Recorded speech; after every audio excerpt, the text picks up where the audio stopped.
I don't know. I mean, I would say that probably the vast majority of, movie stars, and I mean, people like, I don't know if you know Jay Dyer, but he's an author and researcher. He's a brilliant guy, and he wrote this book called, I think he's got 3 volumes, called Esoteric Hollywood, which goes into all of the stuff that was going on, really all the way back to the beginning of the days of Hollywood, with underage sex, with pedophilia, all kinds of things, even back in the days of Charlie Chaplin, who was running around with underage girls all the time.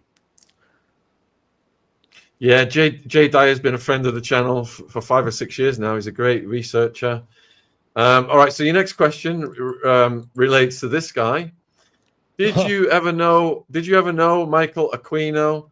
They say he wasn't a Mason, but it's all the devil's work. So was his temple of Set completely separate? Well, it's hard to say that. I did meet him once. We were in the audience at a local talk show, KOMO in Seattle, and he and his wife Lilith were guests, and I challenged him. I stood up and I said, you're saying that what you're doing, this Temple of Set thing, is all very benign. Um, but and he got really up. I mean, I could just see the daggers coming out of his eyes at me. But I don't know if he was a Freemason or not. I don't think he probably was, because what he was doing was so far above Freemasonry. Like, if I've read a lot of his work over the years. I was never in the Temple of Set, but it's really evil, dark stuff. I mean, he went to Wewelsburg Castle, which is the bombed out headquarters of the SS, and did this magical working called the Wewelsburg week. That's hard to say. The Wewelsburg working, where he claims that he was anointed by Set to be like the John the Baptist of the Setian revolution that was coming. And Set, if you don't know, is just kind of the Egyptian version of Satan. And he's like this dog-headed god. He's a jackal, and Crowley was really into Set, Aleister Crowley. So I don't think there was any formal connection between the Temple of Set and Freemasonry, but this man was accused of sexually abusing children when he was at the Presidio, because he was a colonel in the Armed Forces of America, and he was part of the Operation Mind War, which was a psychological warfare thing that the Pentagon was trying to work on. And he was stationed at the Presidio, and while he was there, multiple parents accused him of sexually molesting their children. Now, they never got it to stick, but because usually these people cover up their tracks really well. But I have no doubt that the guy was involved in this very, very dark stuff involving children. Question from Alan. At what Masonic degree do the satanic rituals start? Well, in a sense, first degree, the very first degree. We have a DVD out called Freemasonry Fatal in the First Degree. And it's not like there's anything obvious, because again, you need to have the eyes to see. But even with the very first thing you do in a Masonic lodge, you're denying Christ. And that's satanic. You knock on the door, you're made to knock on the door of the lodge wearing a blindfold and blue jammies with a cord around your neck. And you knock on the door, and the guy on the other side of the door says, "Who comes here?"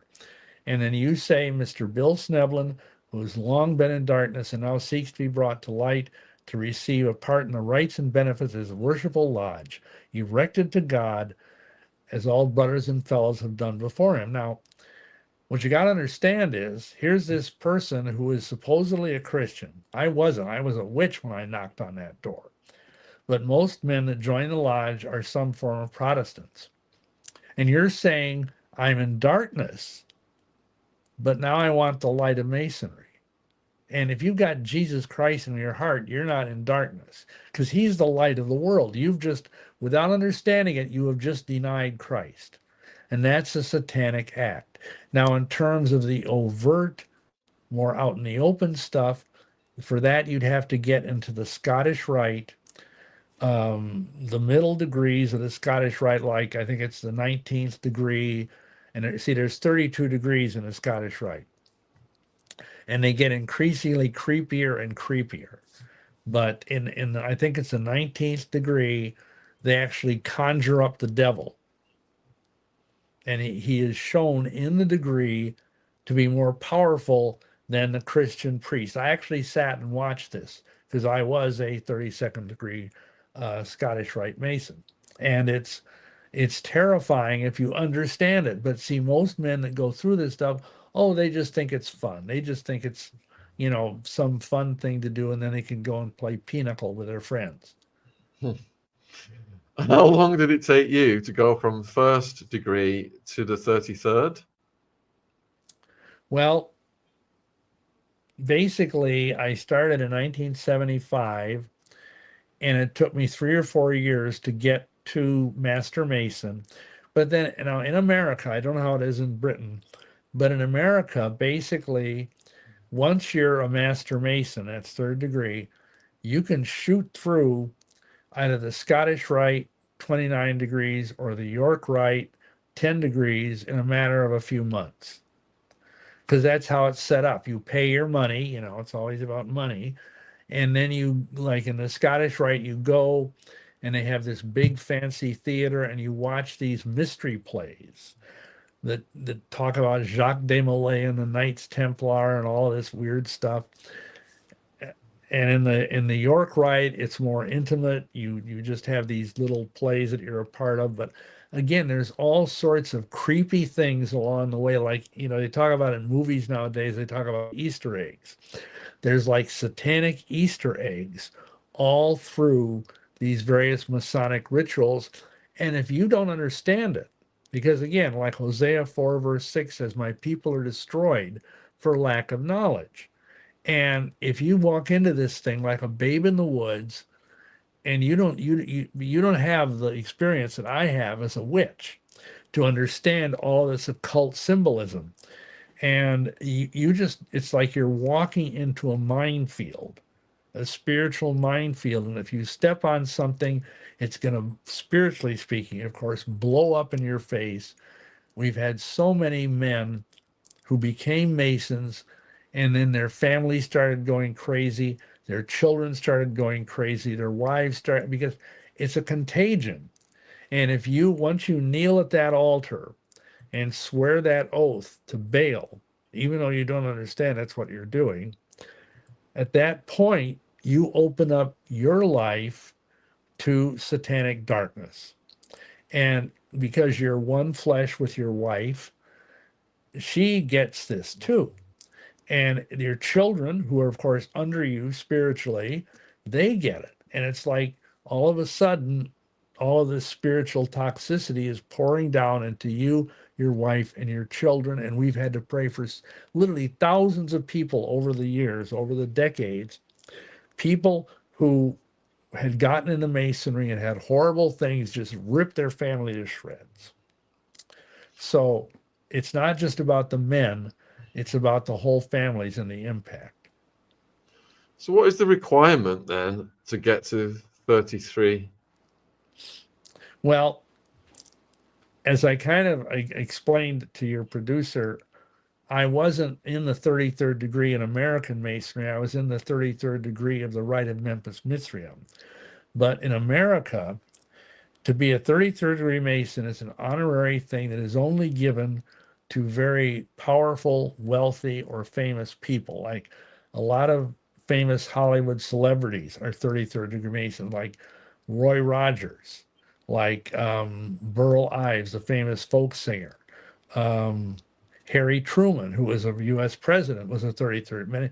I think 14 or 15 of our U.S. presidents were 33rd degree Masons. But it's something you have to really be something special, or else, and here's the kicker, you have to know the right words to say. And see, because I was a medium and I had contact with fallen angelic beings, I knew what to say because these evil beings were speaking the things I needed to say into my ear. And so I kind of had a leg up, if you will. I had an advantage because I was kind of plugged into all these fiendish spiritual beings that knew what I needed to say. So, other than that, I mean, you have to be a 33rd degree, you have to either be at the top of the York Rite, which is like, let's see, that's like 8 degrees, or you had to be at the top of the Scottish Rite, which is 32 degrees. And then from there, at some point, you might be considered to be a 33rd degree Mason if you're powerful enough, wealthy enough, famous enough. Would you say that all American presidents then are in the 33?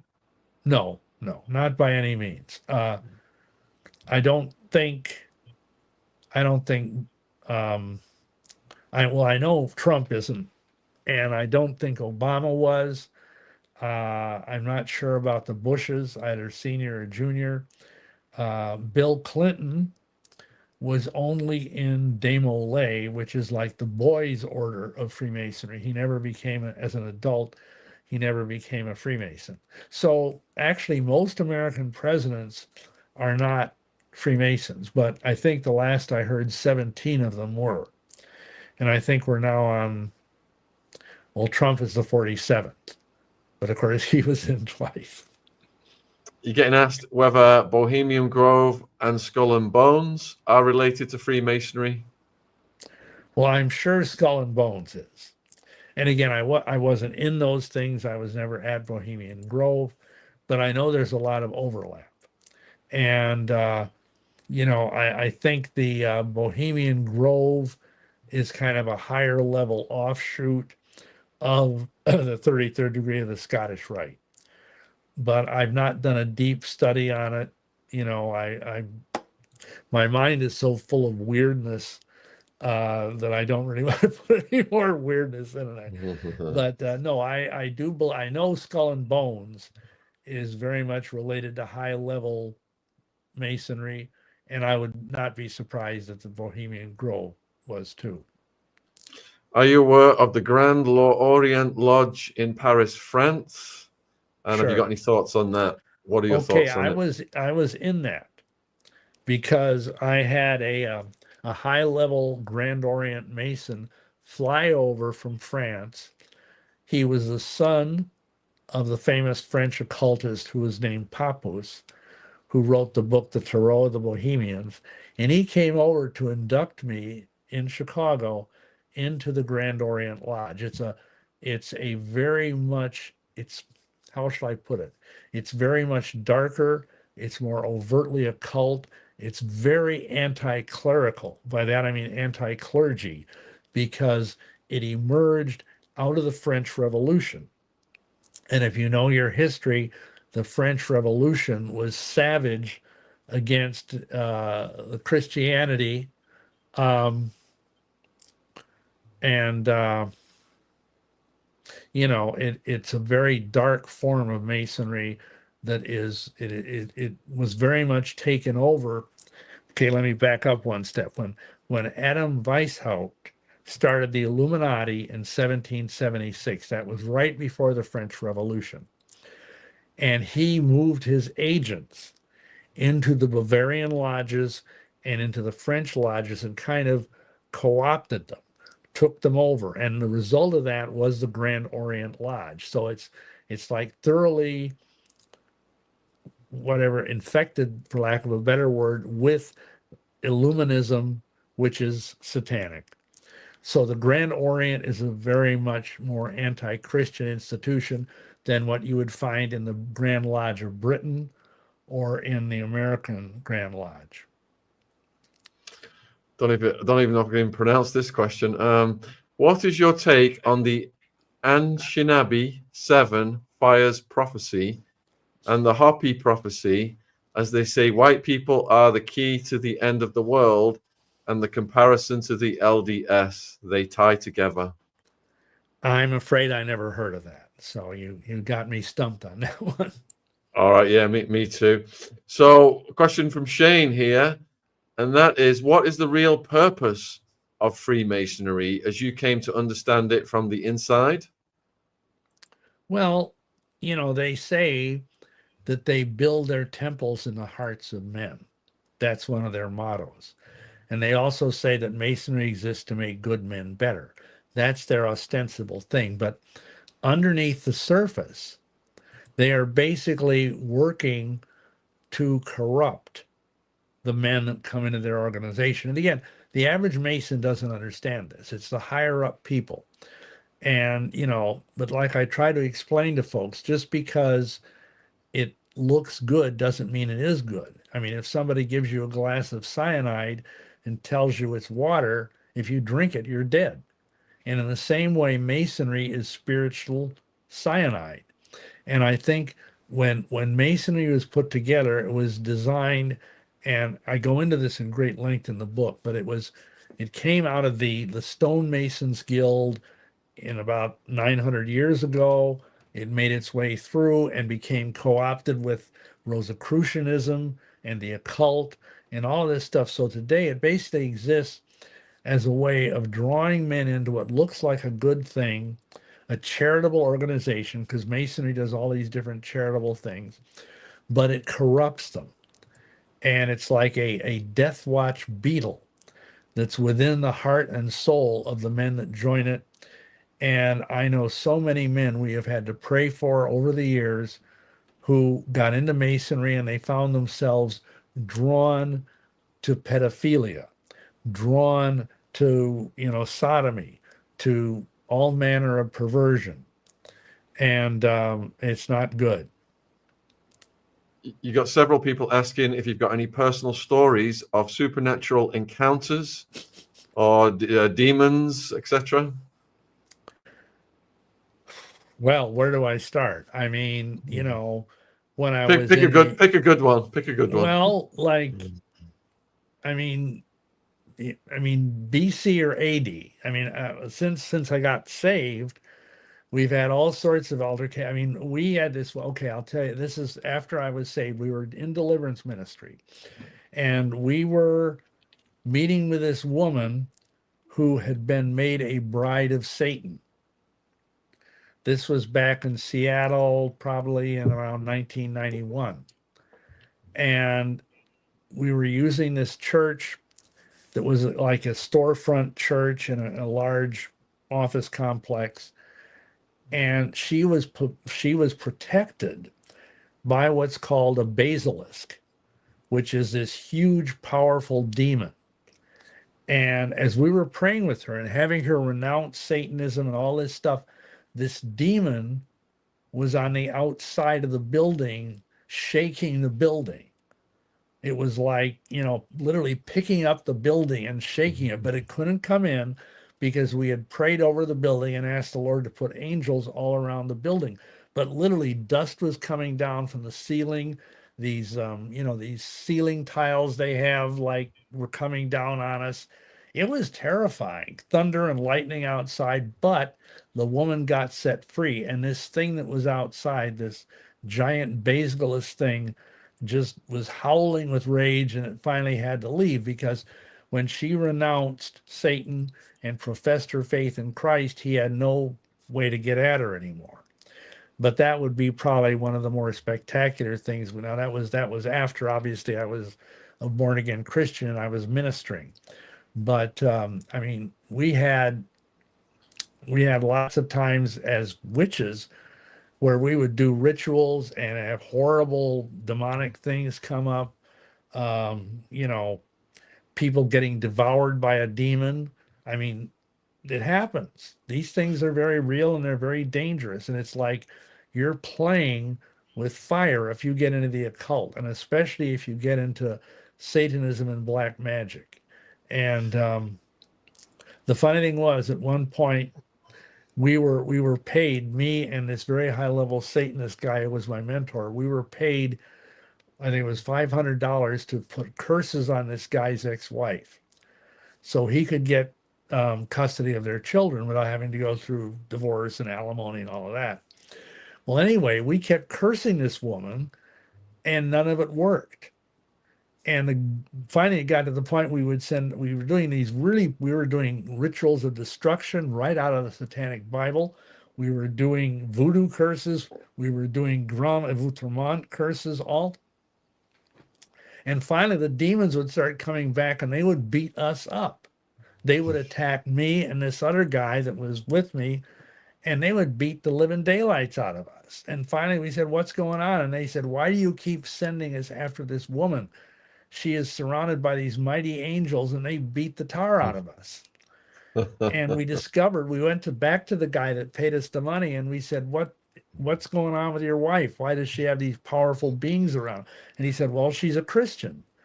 And we go, like, at that time, I should have realized I was playing for the wrong team. But because of my ego, I didn't. So those would be a couple of examples, both before Christ and after Christ. Bill, what was personally the scariest experience you had? You cut out for a second. What kind of experience? What was the scariest experience you've ever had in your life?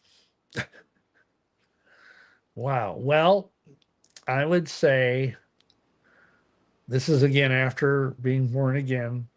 My folks were out visiting, my father and stepmother. We were in Seattle in full-time ministry, and they wanted to take them up to Mount Rainier National Park, big, beautiful mountain. And we were on this switchback road, and the devil was trying to kill us. I'd been poisoned. I have been shot at. I have had, all manner of death threats over the years. And praise God, he's keeping me going. But in any event, in this case, we were going on these different switchback roads up the mountain. And we were going around this curve, and this semi was coming in the other way. And the guy was aiming for us. And you know how it is in those moments. You don't have time for a long, lengthy King James prayer. You just say, "God, help us," And what happened was, and my father was sitting beside me, and my stepmother and wife were in the back seat. And the truck became immaterial. It went through us without harming us. And I could literally see the engine of the truck go through me. And then it was gone. It went on its way down the road as we were going up the road.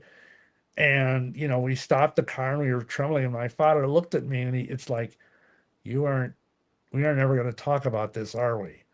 Because my father was a very down to earth kind of Catholic guy, very devout Catholic, but it was just too much for him. So I never mentioned it anymore.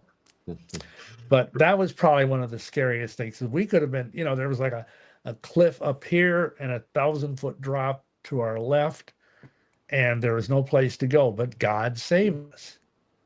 Hallelujah. Crikey wants to know if you know anything about the Royal Order of Jesters. Yeah, I know a lot about. We've ministered to women who are victims of the Order of Jesters, and it's like the highest level of the shrine, and the shrine is like I don't know if you even have that in Britain, but in America it's like at the pinnacle of the York and Scottish rites. You can be a Shriner, and it's all kind of done in a sort of an Arabic way. And, like all the people wear Arab costumes and they have Arab music and all that. Well, anyhow, the Order of the Jesters is like this elite inner order.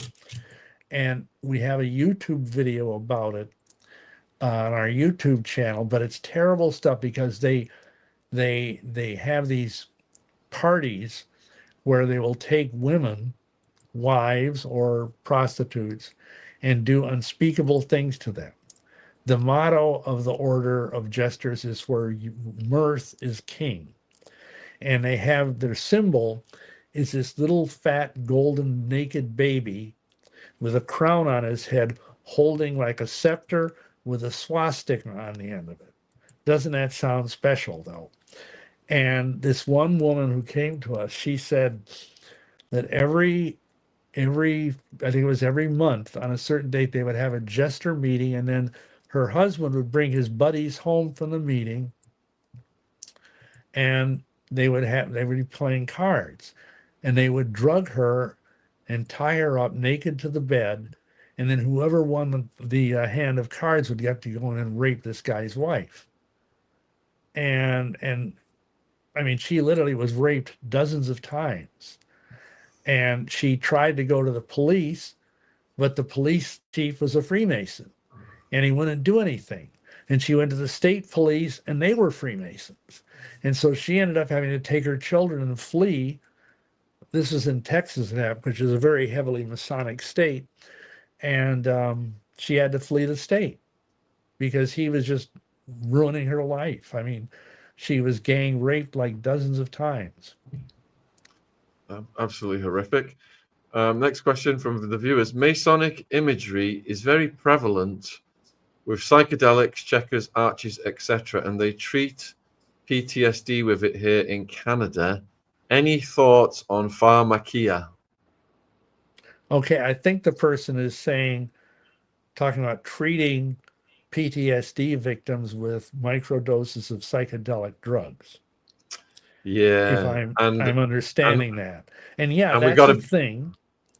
But and I understand, yeah, there's things like the checkerboard, the floor of the Masonic temple is a black and white checkerboard, and the arches, the pillars, all of this stuff. And I mean, I've taken my share of LSD back in the 70s, and I don't recall anything particularly Masonic showing up when I was tripping on it, but anything is possible. But I really want to be careful with that kind of stuff because I know from my background and also from ministering to people in the last 30 some years that taking a psychedelic, whether it's, like LSD or mushrooms or peyote, it can open up doorways to the demonic. And it really is very dangerous, even if you're doing it with a psychotherapist. I mean, because frankly, a lot of psychotherapists are perverts. I mean, I say this as a former member of the counseling community. I mean, I was a licensed master social worker at one point, but I got rid of my license because it was just getting too weird. But so I don't think per se that there's Masonic stuff, but I think the use of psychedelics is very problematic. What you really need is Jesus, not mushrooms. Are the men leading the Jehovah's Witnesses involved in Freemasonry? Well, the guy that started the Jehovah's Witnesses was Charles Taze Russell, and he was a Freemason. And if you look at his grave, I forget where it is, but it's this big fan, and again, it's got Masonic symbols on it. And what was his name? Rutherford. His successor was Judge Rutherford, and I believe he was also a Freemason. And I don't know about the guys today. They're kind of faceless individuals. The governing board of the Watchtower Society. For years, it was the Knorr family, Knorr. I don't really know if they were Masons or not. I'm not really like an authority on the Jehovah's Witnesses, but it wouldn't surprise me. It wouldn't surprise me. What kinds of things happen inside Masonic temples that the public would never believe? Well, I've already mentioned, rape, child rape, um, cannibalism, murder, drug use. I mean, the use of hashish. Hashish is really big in the higher levels of Masonry. Now, again, they won't talk about it, but they use it, and its use goes all the way back to the order of the Hashishim, which is almost 1,000 years ago, and that's kind of like the fountainhead of Freemasonry, and I kind of document that in my book. But yeah, just about any ungodly thing you can imagine. And again, I'm not saying every Masonic lodge is doing this, but I think that especially in big cities, London, New York, Paris, whatever, you're going to find just about every ungodly thing imaginable, all the way up to butchering children and eating them, going on in Masonic rituals. And I just weep to say that because there's this cloak of goodness around them. You know, they appear to be a good fraternal organization, and they draw people in and then they corrupt them. Sounds like the ninth circle of the Vatican rituals. Yeah. All right, so next question. Are members groomed or tested in any way before being introduced to deeper secrets? Yeah, I would say so. I can only speak to my own personal thing, but again, I was given words to say, keywords to say by evil spirits that were speaking them in my ear. When I would go through initiation in the Masonic temple, and I remember like when I was going through my third degree, I prayed this prayer that the evil spirits gave me to pray, because they say you have to pray for yourself before they start the ritual drama that's part of third degree, the Hiramic legend. And I prayed this prayer, and it was given to me by the enemy, by the evil spirits. And I was so impressed, like the guy that came up, the master of the lodge, and the other people, and they said, "Oh, you're obviously going to go far in masonry." And it ended up me going all the way up to the shrine and into the darkest place of the shrine without, thankfully, I never got into the jesters, because that would have been horrible. But, it's just all kinds of stuff. And I think there's ways that they do that. They test you. In my case, it was because I had these demonic helpers, but I'm sure there is a kind of adult grooming for the men that go through the lodge, and they'll see, okay, how much can this guy take? How weird can we get with this man? And if the guy stays long enough in the lodge, it's like there's this pervasive spiritual toxicity that just permeates the lodge, and it can, unless you're a very strong, virtuous Christian man, it's going to eat away at you and gradually erode your sense of morality until all of a sudden you're, raping somebody's wife or fooling around with little children or something. With Masonic police chiefs in place, how do we end this? That's a tough one. And I'm not saying all police chiefs are Masons, but I do know it's a huge thing. I've been told I had a friend who's since gone home to be with the Lord, Mick Oxley, who was a British subject. He was an RAF officer, and he knew Masonry very well. He was in the Masons. He happened to be a pilot that flew General Montgomery around North Africa. And he was telling me that basically, if you want to advance in whether it's Scotland Yard or just the regular police, you had to be a Freemason. And that's the way it was in Britain. This was, of course, back in the 70s and 80s, but it's probably the same way. And to a lesser extent, it's that way in America. And it's tough because you never know. And but all you can do, I mean, if you're in a situation like this poor woman was that had these jester guys raping her, if you find out that you're dealing with a whole judiciary system that's rife with Freemasons, you may have to just skedaddle. And I hate to say that. You can pray against it. You can pray, like we started praying back in 1990. We had this Masonry conference of all these Christian ministers that were working with Masons. We met in Washington, D.C. in 1990, and we prayed at that time, according to Ephesians 5:11, that the unfruitful works of darkness would be exposed. And since that time, because so many men and women were gathered there and we were all praying together before the throne, it's like Masonry's power has started to unravel. I mean, there are just a fraction of the Masons in America now than there were in 1990. Masonry's membership has dropped enormously, and it's typically all older guys. And I think its power is waning, partly because people like me and Ed Decker and Ron Carlson, who's now deceased, but there's people out there speaking out against the lodge, and more people are wising up. Which ties into this question. Do you not fear that leaking these secrets, they may come after you? Oh yeah, they've come after me plenty. And I pray every day. I ask the Lord's protection on me and my family.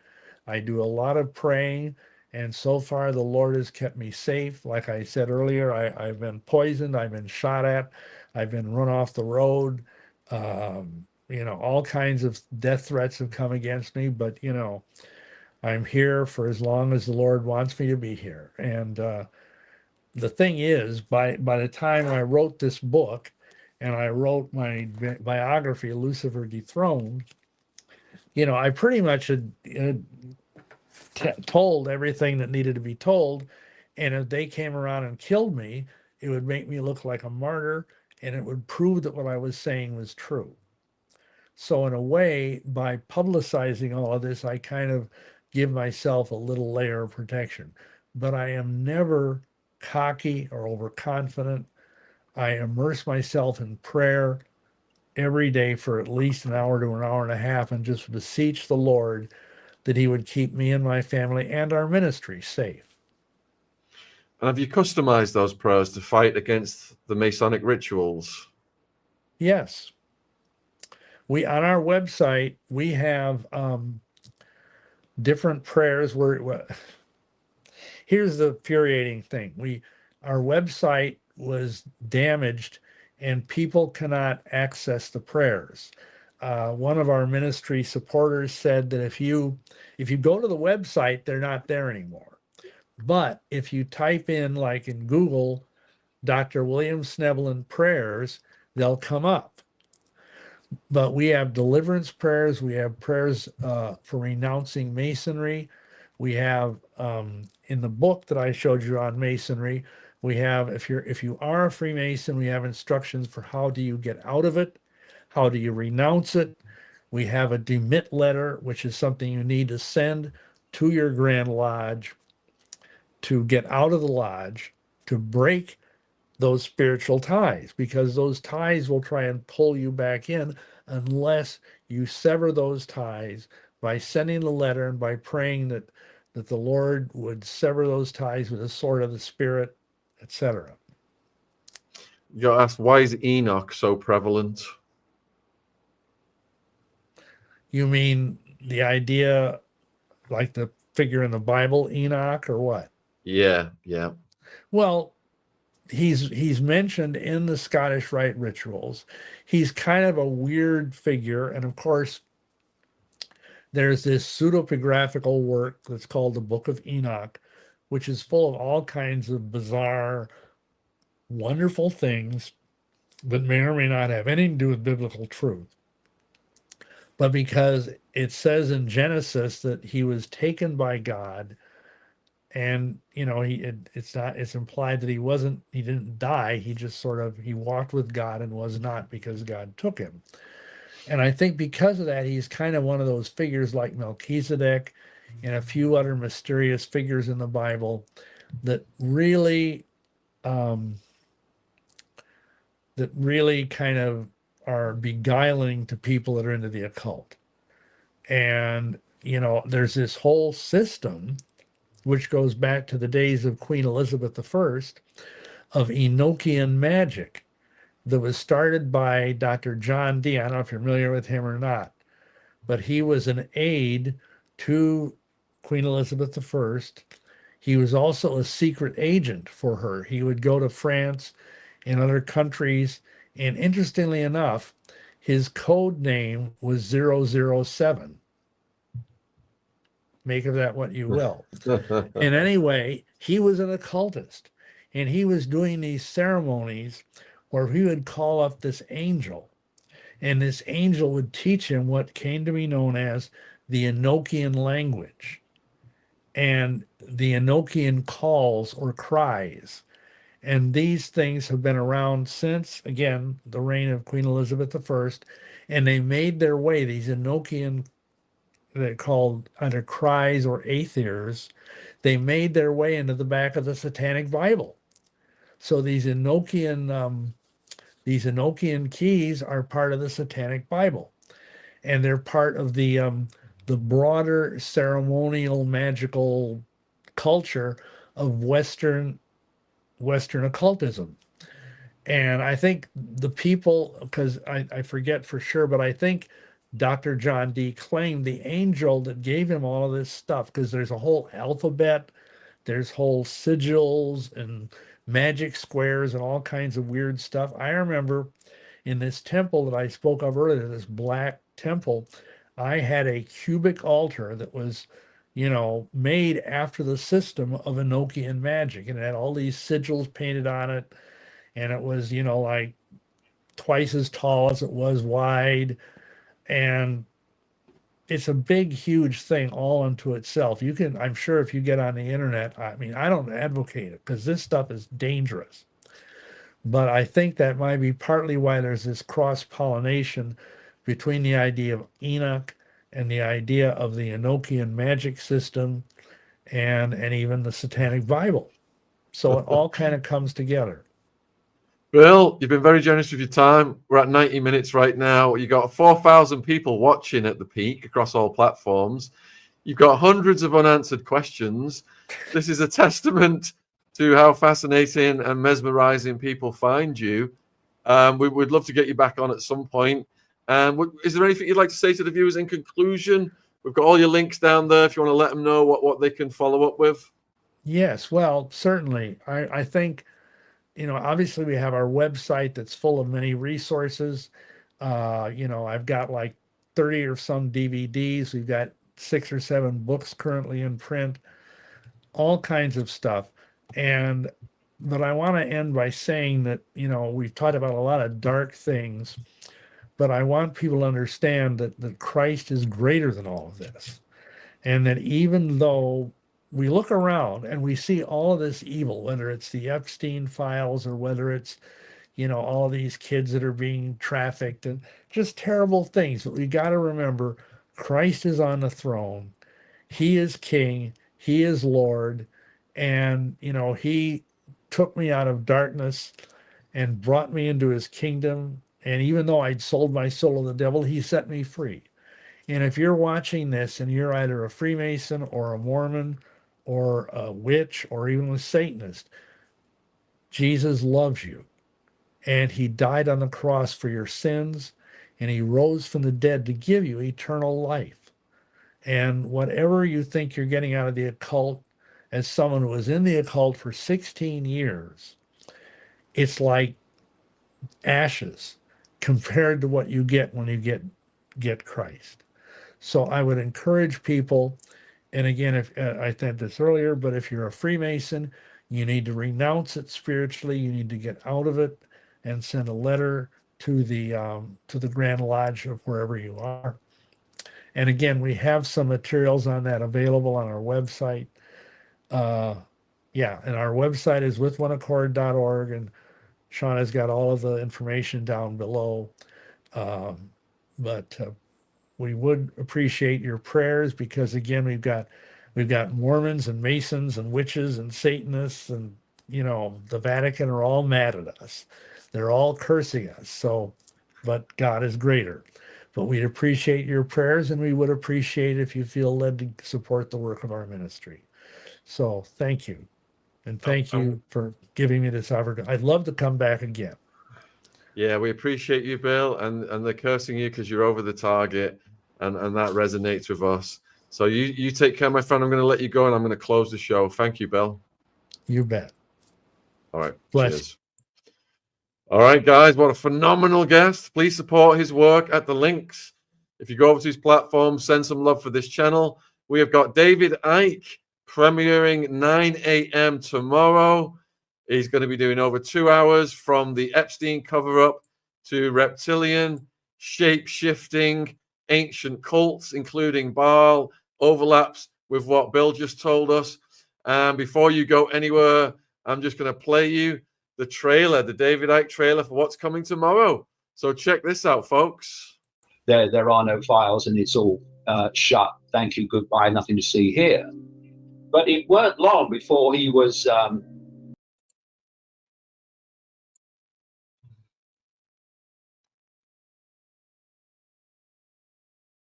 weren't being released. I mean, I think his first effort was that Trump was holding back the files because he was blackmailing the deep state.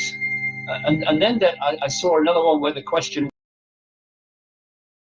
was by the deep state. I mean, talk about disappearing up your own backside.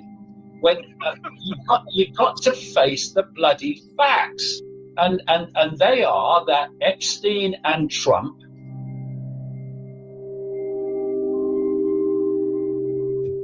Did anyone think that this cult wants open human minds? It wants closed human minds, and it's got people out there who are closing minds all over the place. You've got religions closing minds. If you believe in a religion, there's vast areas, whichever one it is, there's vast areas of potential awareness, knowledge, insight that you won't go there. You won't go there because it will breach the walls of your religious belief. And a political belief, left, right, MAGA, whatever, you won't go somewhere else where insight, information might be beneficial to you because you aren't going to leave your political belief system. We've got to put down these fault lines of division, these fault lines and these walls of perceptual programming here and no further, and open our minds to what's really going on. And I tell you, it's nothing like we think is going on.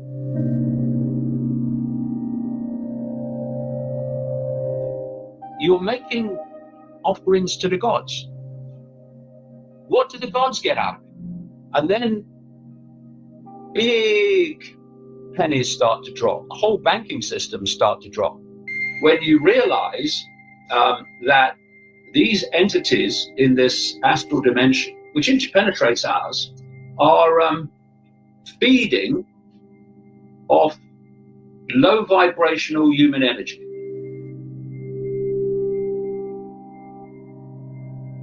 And as the terror comes off the victim, they're feeding off it. Perception is, I'm just a human.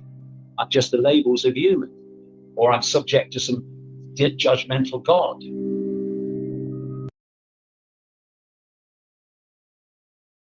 So that is coming tomorrow, folks. I will put the link in the live chat right now. Set your notifications. David I exposes all from Epstein cover-up to ancient reptilian cults.